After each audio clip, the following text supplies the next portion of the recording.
A lot of the players normally stay geographically based within their stronghold. Yep. The Australian big player doesn't really talk to their American counterpart or their European counterpart. Everyone looks after their turf. One of our jobs through our consultancy division is to give our customer objective information and help them understand what there is in the world that can help their conveyors and their material handling processes. And just for people to understand what we're talking about, conveyor belts, what Beau does is they basically build massive conveyor belt systems for mines. Without them, mines will not cease to exist in Australia. Australia's economy will basically collapse. Question I have for you, right? Without giving away your trade secrets, what areas are you using AI within Beau Weiss? What's been a lesson where you put everything on the line in your career and it's gone the other way? Absolutely.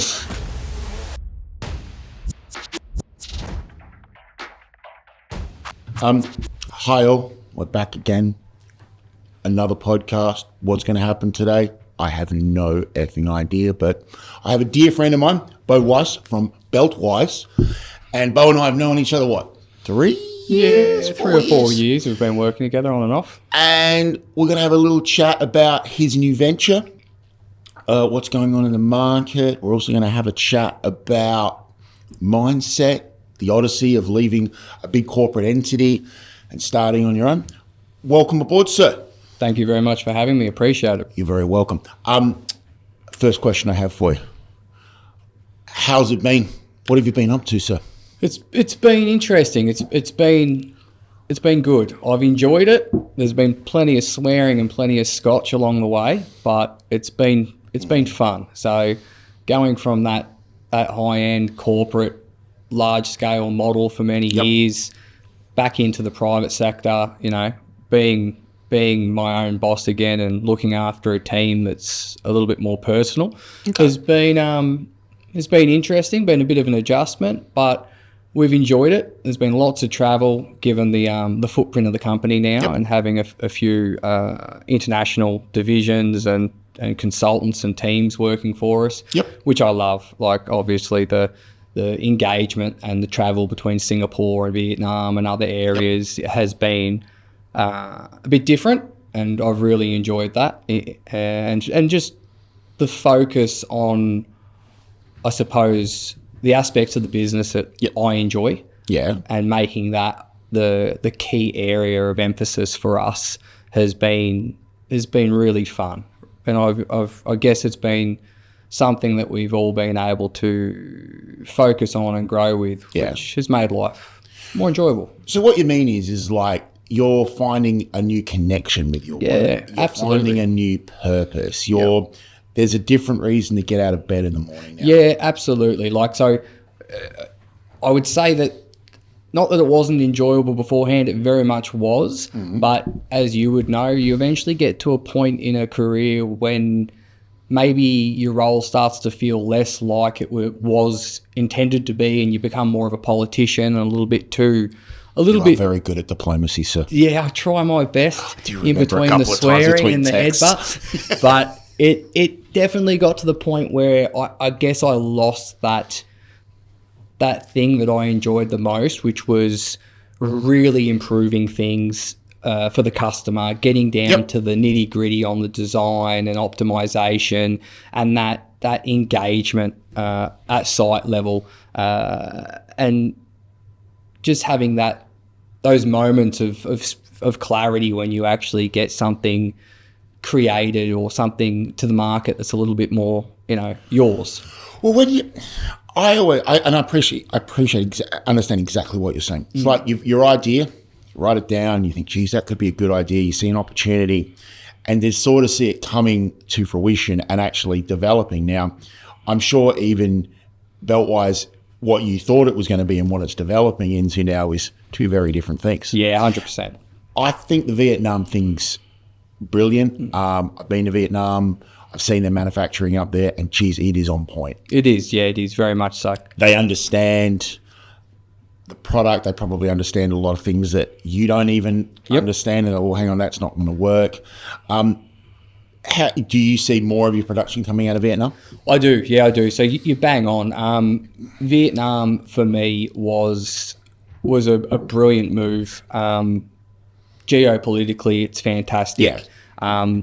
The culture and the way they go about business is very personal. They're very much relationship driven, which is 100%. something I love. And they're very honest people, which is beautiful because that allows you to get the best possible product, because they will outright tell me that's a shit idea. Let's do it this way. And I appreciate that. And then because of I guess that some of it's very informal, it's great because we can get so much done, and they'll trial everything, and it's just in a fantastic working environment. And I see Vietnam being a very large future market.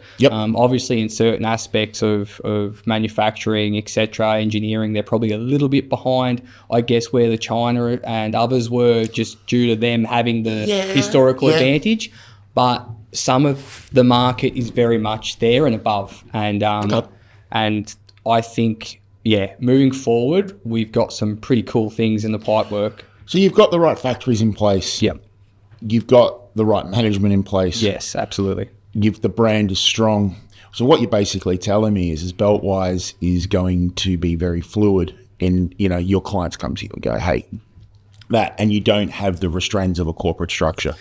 Exactly. Yeah, we're very nimble, and we've got the ability to react far faster than what I would say a lot of those larger companies can, just purely absolutely. based on hierarchy and systems and costs.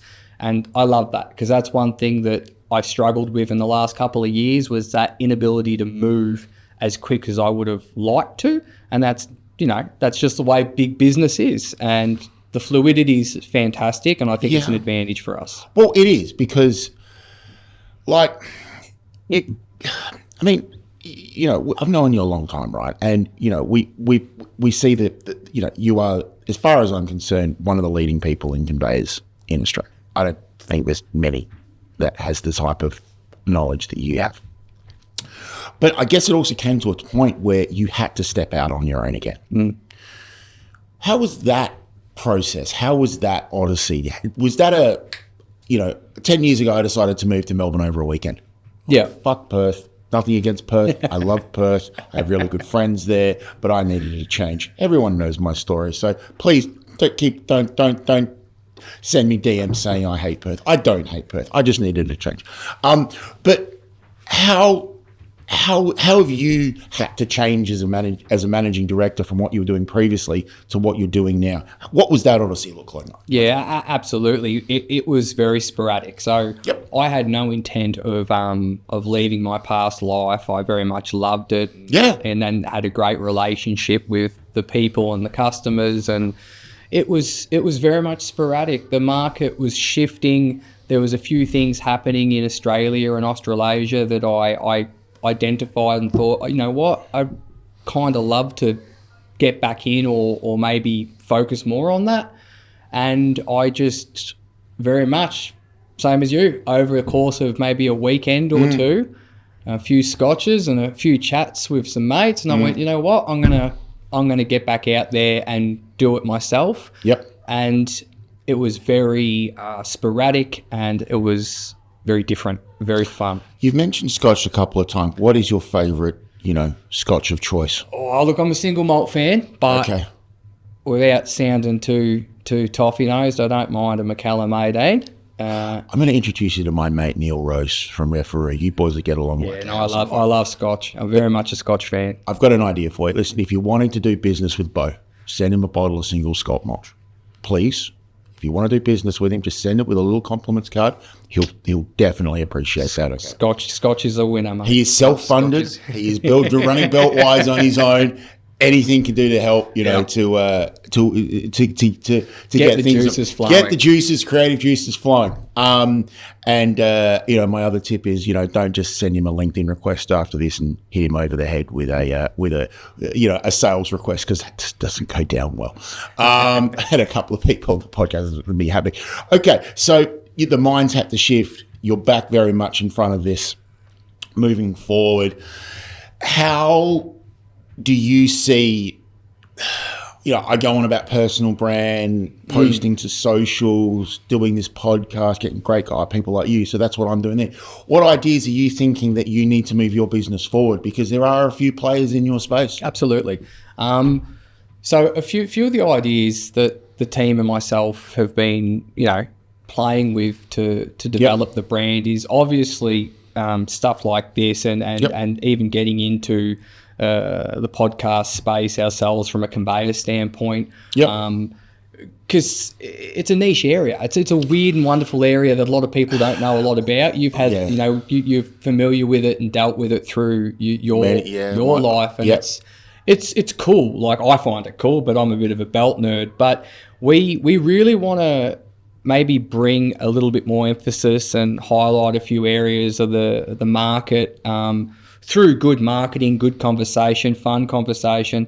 But what we also want to do is we're playing heavily in the AI space and developing technology that's a little bit different, and we really want to, I guess, get that across and get some other aspects of our business into the international market, because a lot of the players normally stay geographically based within their stronghold. And they, the larger players are multinationals, but they still don't seem to mix or match between their businesses. So the Australian big player doesn't really talk to their American counterpart or their European counterpart.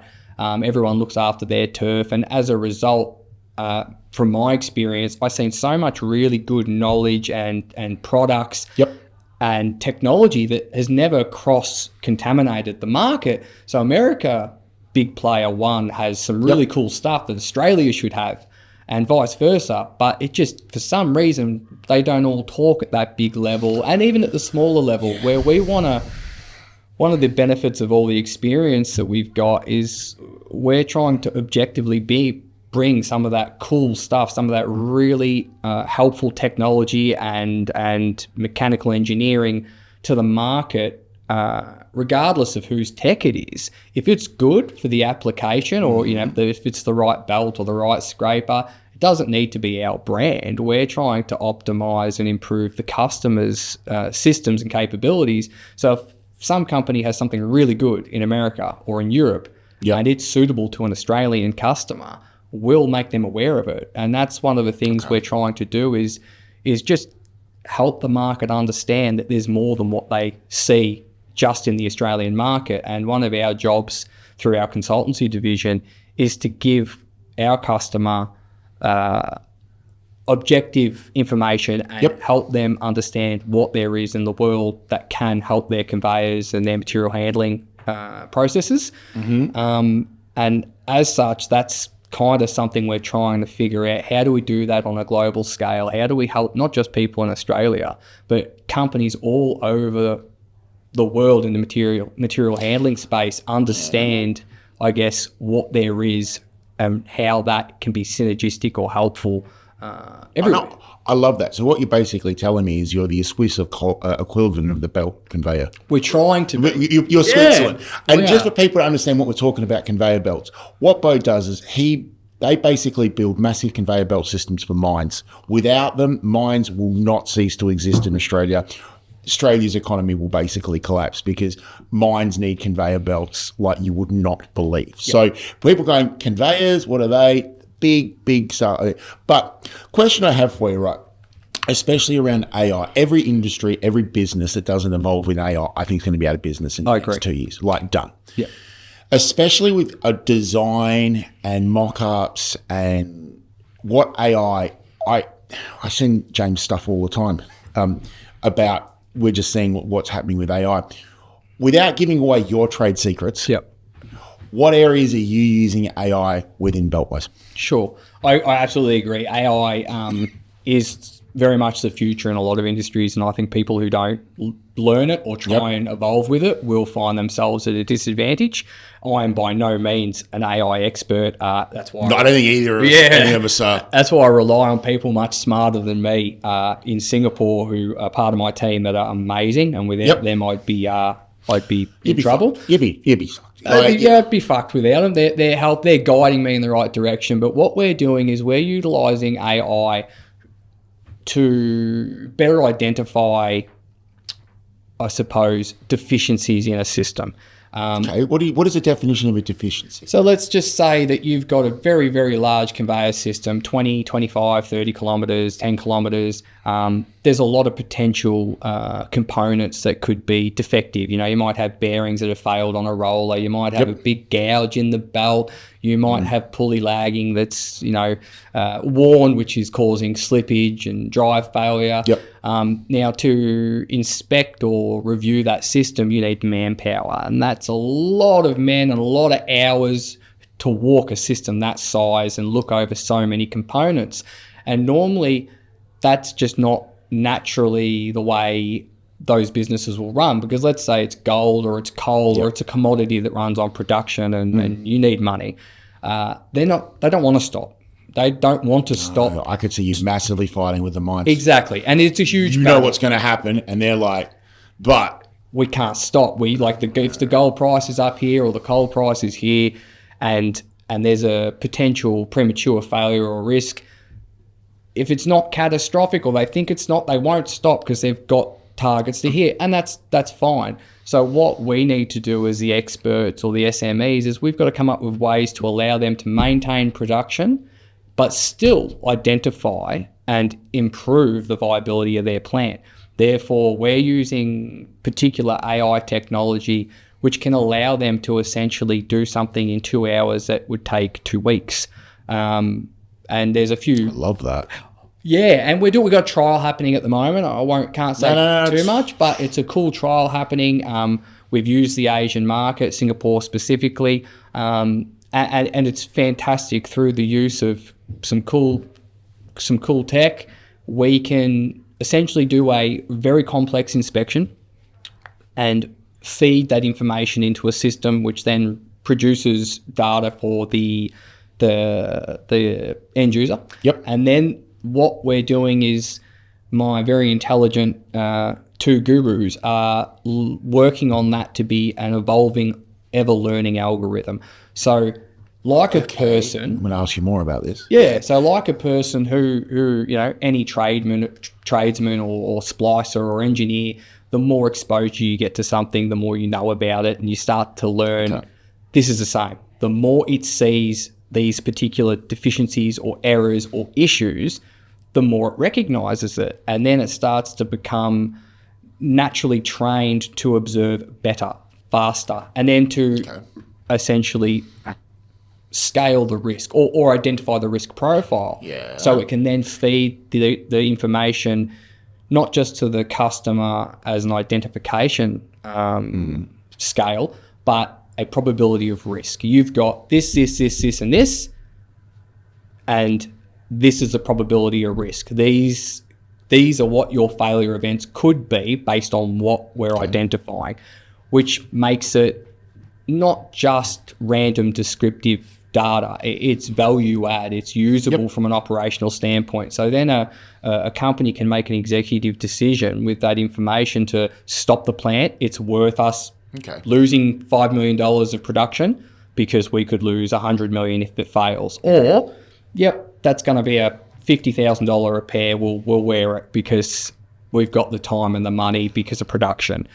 Were you skeptical of AI? Because obviously, absolutely. You've been in the game for a long time. Yeah, absolutely. If I cut you, you bleed conveys. Yep. Okay. You've been dealt with the industry. Yep.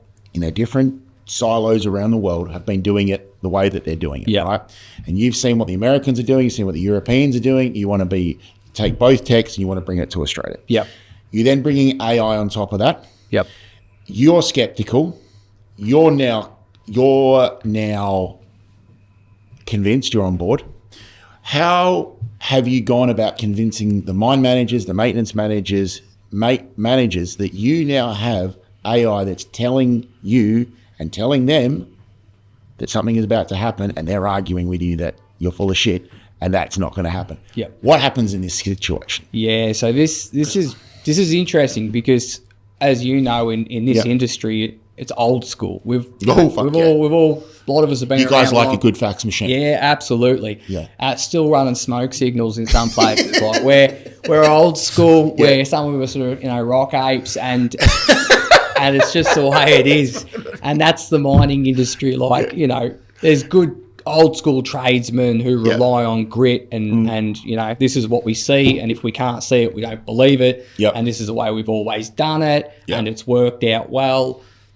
We're now in that time and era where, you know, people need to be a little bit more open-minded. And we're seeing it with sustainability and stuff that Twiggy's doing, FMG's doing. We're seeing that with a range of companies who are now starting to step up to where the market can and should be due to technology and advancements. It's the same with conveyors.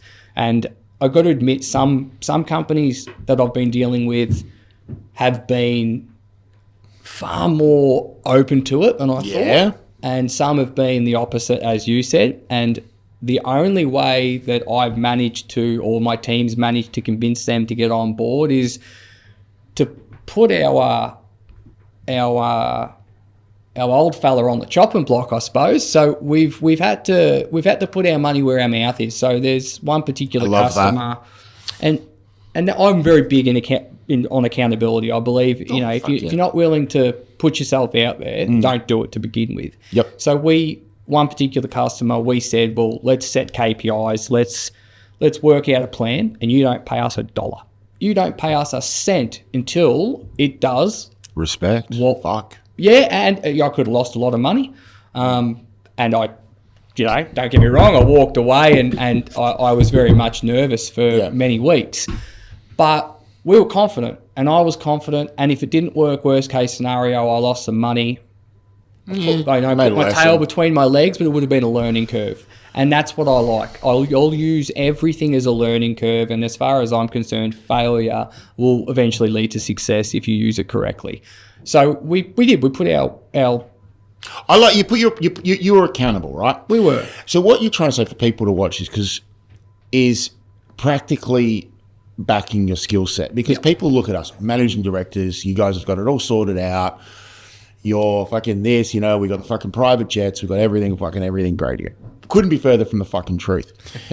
It's all well and good to read all the books, guys, and to do all the podcasts and watch all the YouTube, but you've got to practice what you preach. You got to fucking practice what you preach. Absolutely. And I love what you just said then. You said, I put my money, I put my reputation on the line early with Beau Weiss. Yep, absolutely. And that's what I had when I left my past life. My reputation was quite good, brilliant. That's all I can use. I put my reputation on the line, and I'm a very loyal, honest person. I stood by my word, and the customer, that's what gave me the opportunity. The customer said, you know what, you've never done us wrong in the past, so let's see if this shit actually works. And they really enjoyed the fact that I was willing to put the money up and say, you don't pay me or my company $1 if it doesn't meet the mark. And they said, let's do it. We got nothing to lose. Financially, they have nothing to lose. But it's also changing the client's mindset. Like, I have had many arguments with clients. They said we want to go this way with the employment. We want to, prime examples, blue collar trades. I don't. Yes, we can do full time, do under them, but like, I'm a firm believer making sure, because the trades workforce is so fluid, you got to make sure that the teams, it's like conducting an orchestra. You got to make sure that everything's together. And I've had it, but you've got your experience, you've got your knowledge in the market, you've got your absolute platinum AAA reputation, you put everything on the line and you go forward. And if it doesn't work out, it's an expensive lesson, but you're not going to do that again. What's been a lesson where you fucking put everything on the line in your career and it's gone the other way? And how have you dealt with that without going, triggering PTSD or a psychology session? So I would say a lesson that I've learned on a few occasions is don't always rely on, I suppose, the credibility or the history of a given company or product. And that's not to say that it's, from a negative perspective, but even the best make a mistake.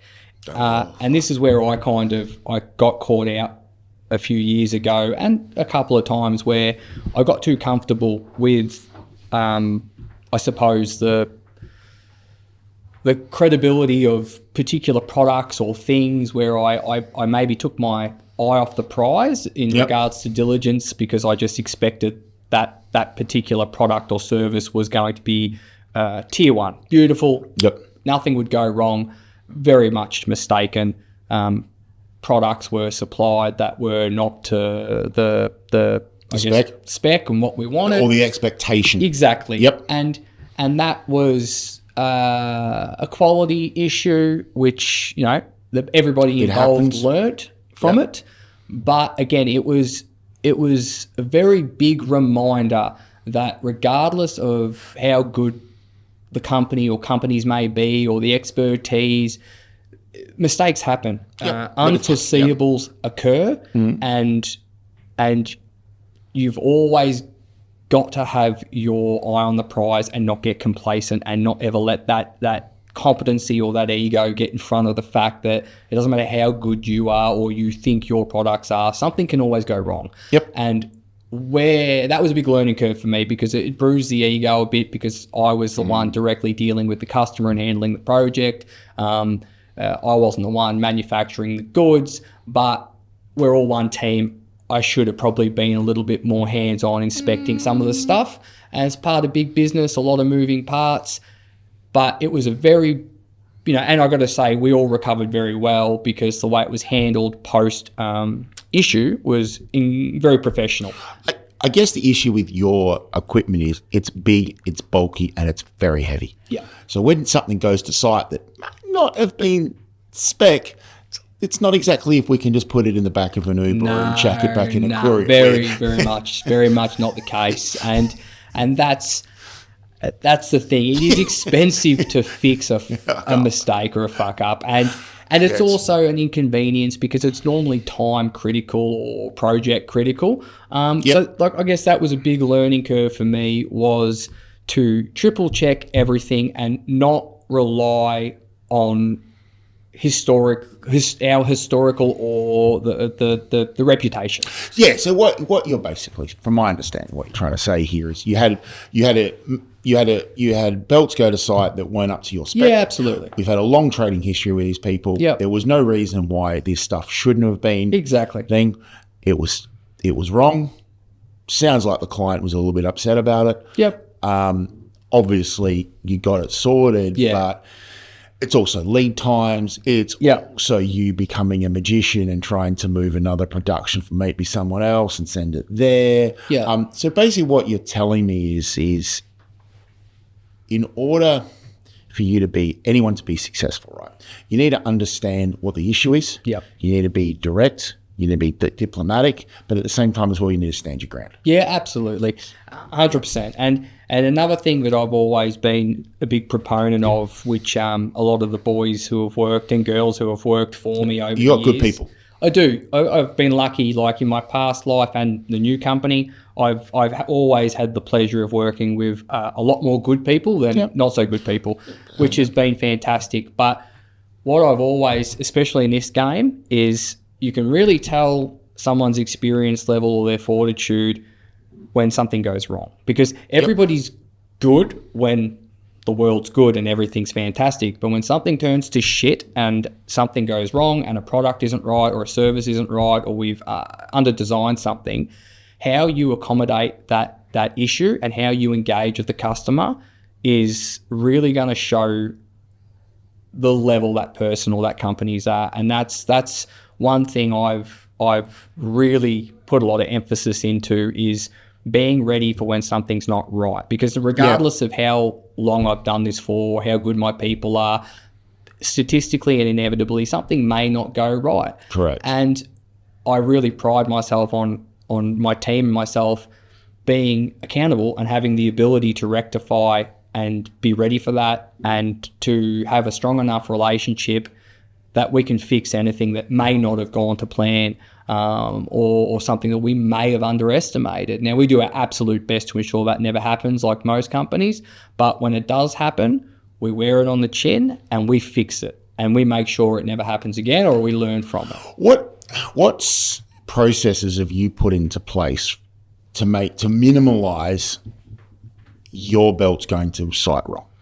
Yeah, this is a good one. So we have very much integrated far more eyes and opinions. So in most manufacturing businesses, you've got a QA officer and you've got a factory manager, and then you'll have your guys on the repair line that look at it, and it's the same people, and they get 30 years of experience. But the thing is, they become a little bit complacent, and they're tired. They've got personal things like everyone, so they're human. And sometimes people may be a bit shy to talk up because there's bosses above them, so on and so forth. Where there's a hierarchy. There is, and bit of a culture issue. It is, and where I think we made a good model out of our Asia facility and most of our facilities.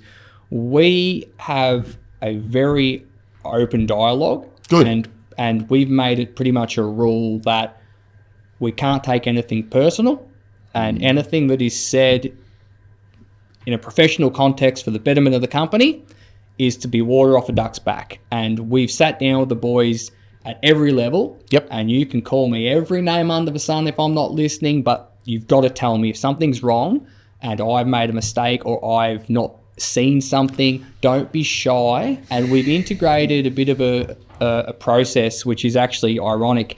It's not ironic, but it's normally I would say the more people you bring in, the more problems you have sometimes. But we've got a fresh eyes approach where we're bringing in our factory multiple people from multiple divisions, right? Because they're going to have fresh eyes, because it's not something they're normally looking at. They know conveyors, they know rubber, but they might not normally work in that specific part of the line. Yep. And their goal or their objective for that hour is to just be a question asker. Why? What's that? Is that normal? I wouldn't like that if I was the customer. And then they're to document that. And then it's the same for me. I'm to come in and them in to question me on very particular orders. And it makes us all think, because I might look at it and go, well, I find that acceptable and the standard finds that acceptable. Mm-hmm. But a very valid point has been made by someone else where they've gone, you find it acceptable, the standard says it's acceptable, but if it's not practical. Yes, exactly. Or people, this is a bit of a weird one, but people look at conveyor belts and go, it's big, it's black, it's whatever. Yeah, it looks a bit ugly sometimes. Can I order in custom colours if I wanted to? Sometimes, yeah. Okay. Yeah, but this is the thing. I don't know. No, it can be. I don't know. You might get a kooky mine owner. Yeah, some people have put some pretty creative stuff I own the IP on this colour or this, and I want all my conveyors to be this colour. There is mines actually who have their structural stuff all one colour for that reason. But the way I look at the conveyor belts is like, it's no different than any other product. If you're spending $100,000 on a car, that car better not have one scratch on it. It better look perfect, and it better be magnificent. And if it's not, I don't want it until it is. People need to treat conveyors the same way, in my opinion. And that's where the market's probably been a bit lax. Like, it's a conveyor, it's going to a mine or a port. Yep. A little scratch here, or that's a bit ugly, no big deal. No, it is a big deal, because the customer's paid $100,000 or whatever that may be for that big black roll. And it should be the exact same as any other $100,000 or $1 million product. It should be exact same. I used to before I got into recruitment, I used to work for a mining logistics company in Perth, sending mining parts to Indonesia. Man, the stuff that we sent, like, obviously things have changed. Yeah.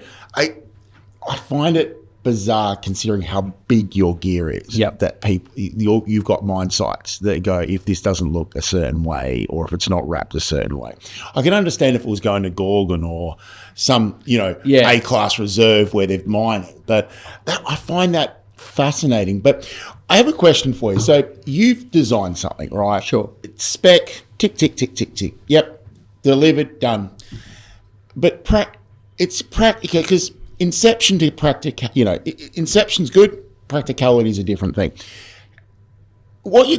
How do you go communicating with a mine manager that you're looking at your product going, this is not right. Yep. This is going to give me a bad name, and then you're going to blame me for a failure because you spec this wrong. Yeah. How does that sort of conversation go? So that's actually a very large part of our business. So the optimization improvement consultancy division, that is our bread and butter. So that is essentially our job to educate the customer, and we come in there from an objective mindset, Switzerland, and we will do a viability study and we'll tell them point blank, that's what you've hired us for. You've got us here to improve and optimize whatever the case may be, and we'll tell them very politely and very professionally, and we'll back it up with data. And then if need be, we'll have the private chat and be very blunt and say it's fucked. It's just not going to fucking work. And this is why, and this is what can be done to fix it, and these are the people in the world who can help you, and these are some other companies who are very good, and we can do this. But we'll just point blank tell them, and we'll do our best to empower them and give them solutions, because we don't like just giving problems solutions of everything. No, I get it.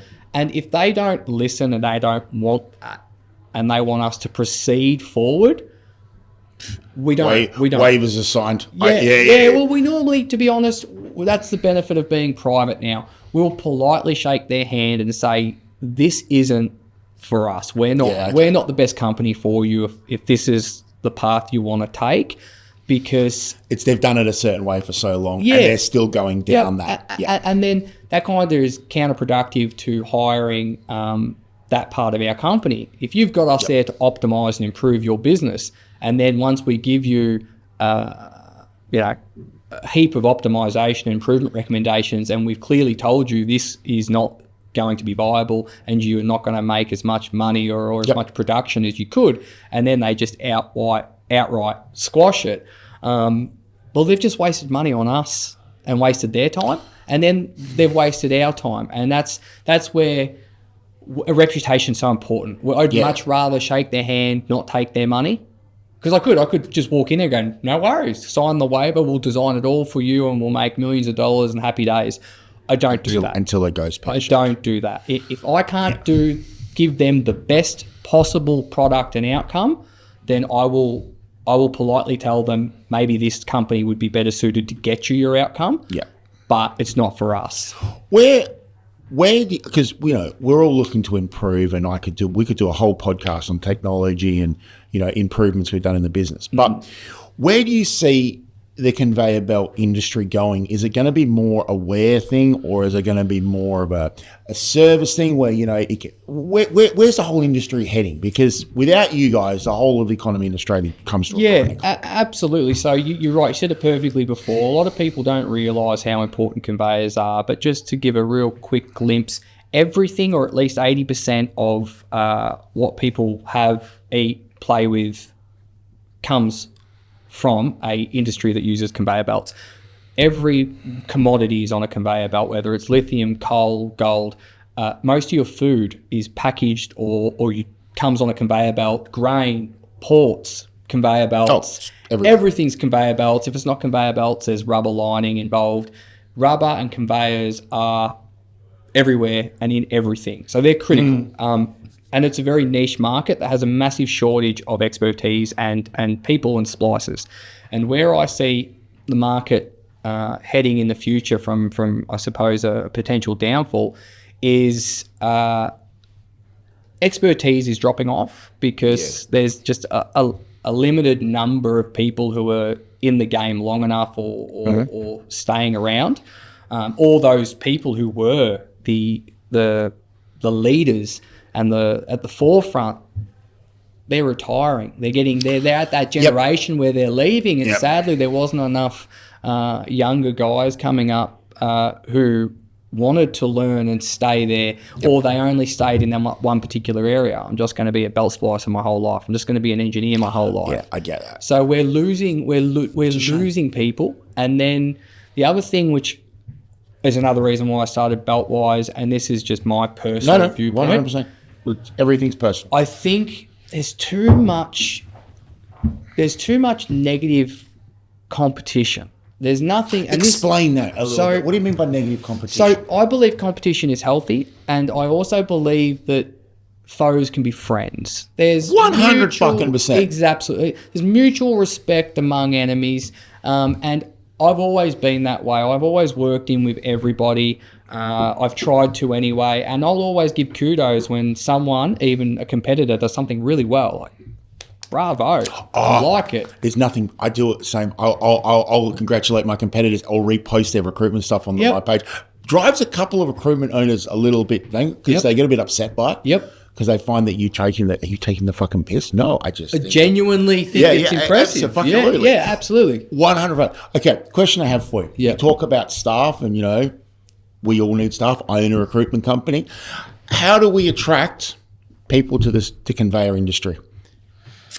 It's so I think awareness is key. Yep. Awareness is huge. And what I think also is upskilling. So there's a lot of people in the industry per se, mining and ports, that could move into it if they were given the opportunity. So I think, I wouldn't say poaching per se, but trying to maybe work in a little bit more with our end users and our customers to facilitate and help train their own people and work as a collective team or a synergy, which some mines have done really well to fill that gap. Yep. But that's something that's very important, is the training and the awareness to try and draw people in, because financially it's a very lucrative industry if you're in it. It can be pretty tough. But it's like anything. But you stick at it long enough, you become an expert. The money just, I always say when I'm training recruiters, never focus on the billings, on the money. Focus on customer service,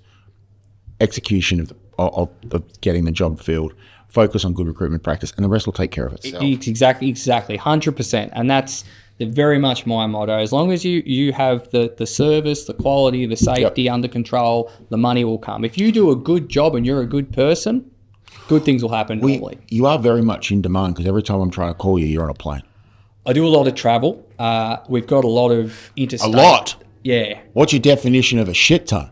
Yeah, so I think since I started Beau Weiss, you're always on a plane, mate. 100 plus flights in the last 12 months. It's insane. Yeah. And it's been interesting, but part of me loves it because I'm dealing with so many different sites, people, mines, problems.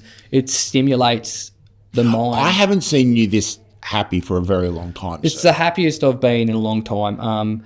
And like, even though the travel is a lot, I actually still get more time with my family than what I did, because I can structure it in better, and I'm in control of everything, which allows me to, and I take my family with me. So this is another thing. Yeah, some places like Singapore. Okay, yeah, that's fine. Makes sense. Yep. I'm just saying mine side. Yeah, not Port Hedland. Nah, yeah. I don't think you'll catch me wife and kids in Port Hedland, but Singapore, I'll bring my family with me. Yeah, excellent. And that cost me a bit more money, unfortunately, with the shopping. The flights, the cheap part, it's awkward, right? Yeah, exactly. But Singapore, I'll take my family with me. If we're off to America, we went to America the other year for the expo and to do a project over there. I try and integrate my family life as best I can. And my kids are growing up fast, so I really, even though I do a lot of travel, I really try to balance it out better, and it's working more, which is why I think I'm happier. Absolutely. Yeah. So what is your management philosophy? What's your culture at Beau Weiss all about? Have fun and keep learning. So This is something I was always taught by my mentors. I was really lucky to have some great mentors in the early days. Yeah, awesome. Really lucky. And I always got told that if it's not fun, grab your bat and ball and walk away. It's just that simple.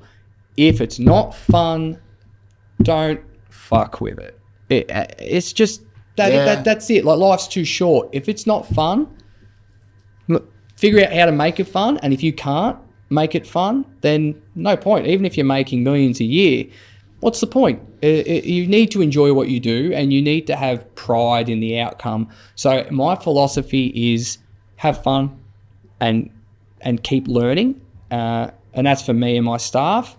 And then always do your best. Like, don't ever come into anything and half-ass it. I don't care if the end result's not good, as long as you've given it your best, because then I know you've done your utmost, and we can always learn and improve.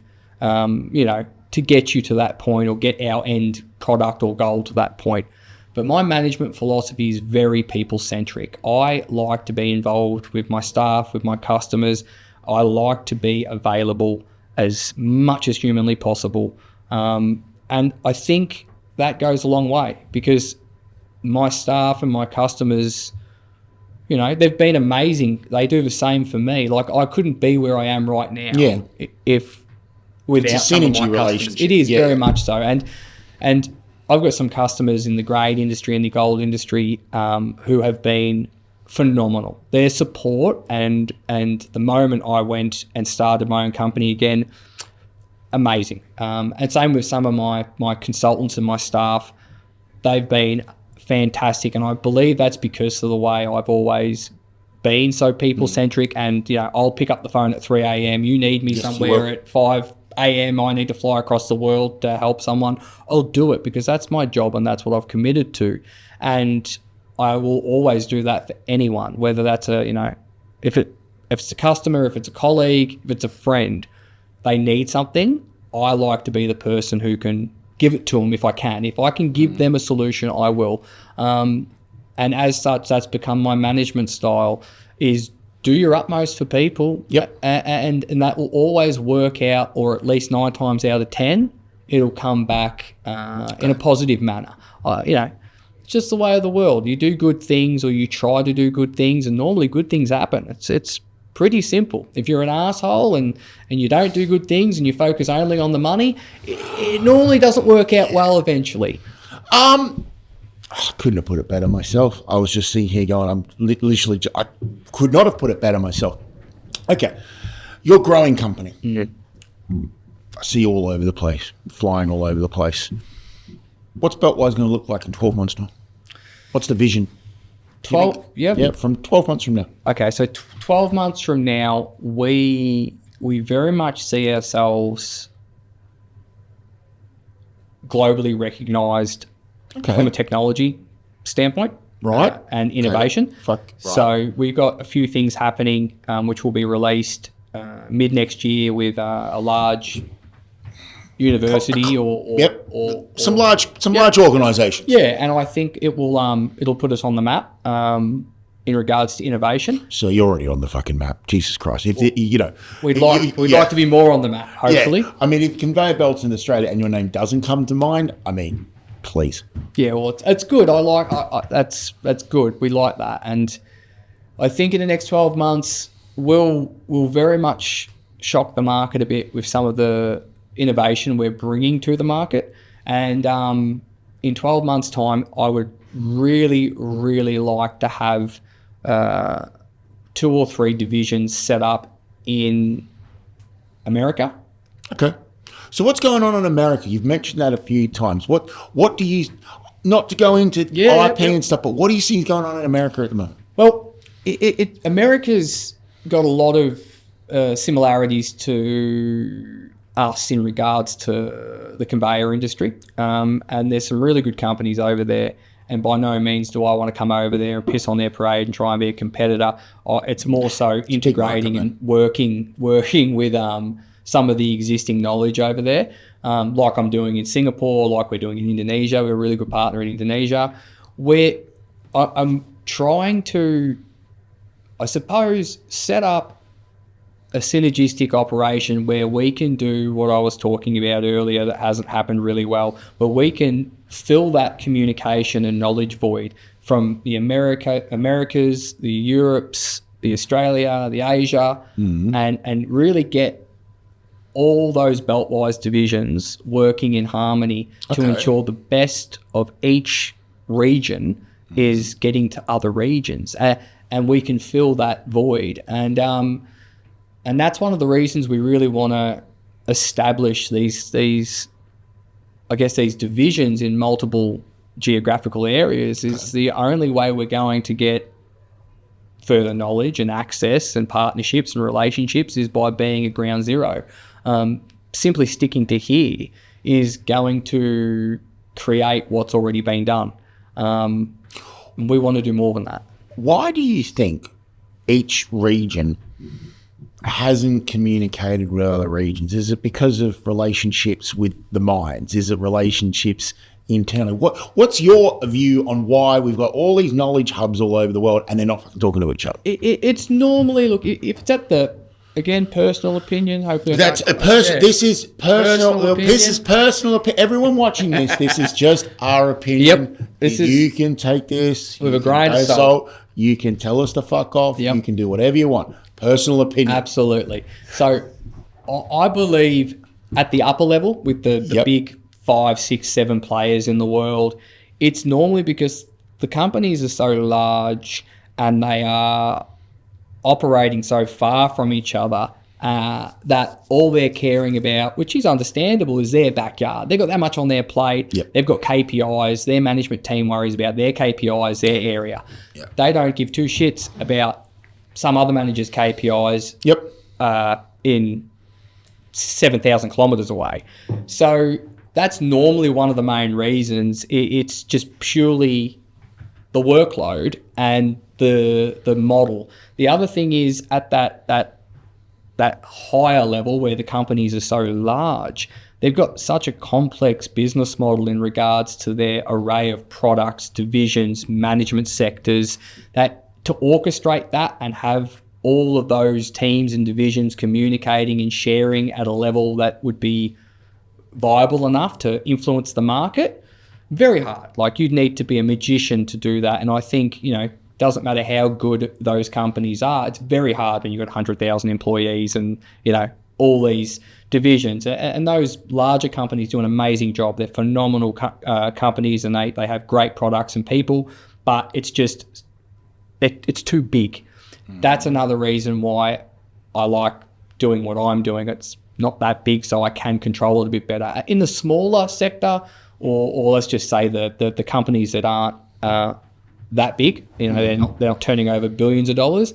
Again, You'll get there, sir. I don't know if I ever want to get there, to be honest. You'll be forced to get there. You're never gonna say no to business. Yeah, true. It's but I think comfort zone is another reason. So like your mid-tier companies and sectors, they get very comfortable dealing with their area of expertise, whether that be just ports or just mines, or they might just like to do coal, and then their counterpart might just like to do grain. And what happens is it just becomes segregated, where it's we only like to do what we do and what we know. Yeah. Okay. Therefore, they don't share the information because to them it's irrelevant. Or what they do is different to what we do, even though we're the same company. Who gives a shit? And life becomes too easy, and that's why there's been a serious gap. And then again, like I said earlier You on, could say the same about OneTel, Ansett, Enron. yeah, absolutely. And the other thing, which again I said earlier, the competition. I think too many companies and too many people view each other as competitors, and you're gonna fuck me over and take my customer base. But we could all collaborate in this sector far better to benefit the customer, which would also then benefit us as businesses. I believe working together is far better than working against. I couldn't agree, but the problem is companies don't know how to business develop. No. They don't know how to foster a new relationship. Yep. They're convinced that it's about going to do as many lunches as possible, sending this speed.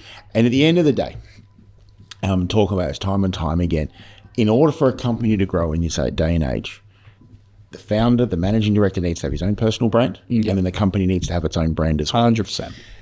Pushing that forward, because the way technology is changing, email marketing laws are changing, you need to adapt to the market, but also you can only do so many networking lunches. And I think this is probably why you've got all these regions not talking to each other, is because they don't know how to really share information, because they're convinced that if I share something with you, you're going to steal my client. Yep.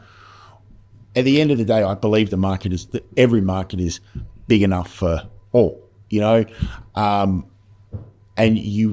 people buy from people. It's a shame that your industry, and it's the same as my industry, doesn't share information, okay? But in order to grow the company, that's what needs to happen. Absolutely. What do you think your competitors in your space are going to think about what you're doing? Oh, look, Your personal view. yeah, my personal view is, look, some of my competitors really are not going to like what I'm doing, because educating certain customers and certain segments of the market will reduce some people's ability to take the piss financially, oversell, And underdeliver. and underdeliver. And not have those quality checks. So when their belts go to site, they might not be what it says on the side of the tin. Exactly, and that's already occurring. To be honest, there's probably a few places where that's happened, and I know a few competitors have gone, "Oh, that sucks." You know, you've given the customer a bit too much information and helped them out a bit too much, and now we can't put 500% on something that we used to, which they shouldn't be doing to begin with, given the product is sold everywhere else at a certain price. Well, Blockbuster had the option to buy Netflix for, I think, was it 10 million? Something like that. It was like, have the op. And they went, nah, we're good with the DVDs. Yeah. We know DVDs really well. Yeah. I get you see that in any industry. You see it in my industry. There's some couple of big recruitment companies out there at the moment that are shedding stuff left, right, and centre, because markets change. We've all got a smartphone. Yep. We've all got a personal brand, whether we like it or not. And like those things alone, we sell conveyors to mine sites. Yeah, but you're now going to get mine site owners and managers on their phones with their kids coming to them going, why don't you use these guys with who's this? Yeah. Exactly. And that's where the new currency is. That's where the new frontier is. And if your business is not growing, you're dying. Yep. And someone, doesn't matter how fucking good a great bloke you are, how great you are with your management structure, your culture. If your company isn't growing, and unless you've got a trust fund, you're in deep shit. Yep. Yeah, absolutely. Yeah. Growth is imperative. And trying to find all the alternative ways to grow, it's a task, but it's something that needs to be done. And that's where, again, I think that's where I might upset a few competitors, because we're looking and we are dabbling in a range of revenue streams and Value adds. Yep, value adds. So are you more of a technology company or more of a conveyor company? We're a bit of a different. Well, yeah, different. That's what I'm at. What do you? I would say we consider ourselves, the easiest way to look at us is optimization specialists, and whether that's mechanical, Tell me more. technology. Yep. So our slogan is exactly that: conveyor optimization specialists. Yep. We will optimize your conveyors head to toe, whether that be mechanical, whether that be technological, Yep. electrical, whatever aspect needs to be improved or optimized, we will do it if it can be done, and we will help you identify how. Like what happens many times is we get the phone call, we've got these issues, tell us what's causing the issues and how can we rectify it. And then that's where we shine. We come in and we troubleshoot and we optimize, and then, we get a lot of pride in seeing that our solutions or our recommendations or our controls get the customer where they want to get to. What you're saying is you can take anyone's conveyor product, optimize it for the client, the end user, and say, if you use this conveyor in this way or this setup, you will save X, meaning you will put Y here, and I go from there. So optimization specialist, I love that. I see Beau Weiss becoming very, very, very successful. You're already very successful. Are we going to get a private jet? I don't know. Don't think I'm that fortunate. Are we going to get to that many flying hours where actually might be just easier to fly private? I'd love you to see that, mate. Qantas Chairman's Lounge, happily take that one. Does it still exist? I don't know. I've never seen it. So I've never seen it either, mate. I much don't of know. a peasant I am. I like to refer to myself as a street-educated hood rat. I like You can have that. Yeah, Yeah, a street-educated hood rat that did okay. But what I would love to do is have a catch up with you in down the track to see how Beau Weiss is going. But last question I have for you. Sure. If I asked your staff Yeah. to sum you up in one statement, what would that statement be?